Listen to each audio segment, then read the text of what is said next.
ఇద్దరు పిల్లల తండ్రి నన్ను మోసం చేశాడు. ఇక్కడ భార్య, పిల్లలు ఉన్నారు. భార్య తనను పట్టించుకోవట్లేదని ఆ సమయంలో మరొక ఆడదొచ్చేసి తనను ప్రేమగా చూసుకుంటుంటే ఎక్కువ సమయం తను ప్రేమించిన దాని దగ్గరే ఉంటున్నాడు.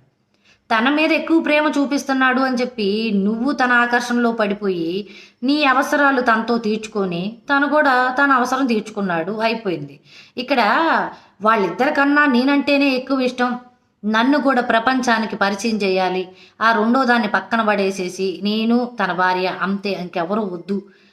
నన్ను మాయ మాటలు చెప్పి మోసం చేశాడు. ఏం మోసం చేశాడమ్మా? నీ అవసరం కోసం ఇక్కడ భార్య, పిల్లలున్నారు, అక్కడ ప్రేమించింది అని తెలిసి కూడా నువ్వు వచ్చావు. నీ అవసరం తీర్చాడు, తన అవసరం తీర్చుకున్నాడు. ఇక్కడ మోసం చేసింది ఎవరు లేరమ్మా. అర్థమైందా? నువ్వేం చేయాలనుకుంటున్నావంటే తిరిగే కాళ్ళను కట్టడి చేయాలనుకుంటున్నావు. తిరిగే కాలు ఎప్పుడు తిరుగుతూనే ఉంటుంది. దాన్ని కట్టడి చేయాలనుకున్న వాళ్ళు మూర్ఖులు. అర్థమైందా?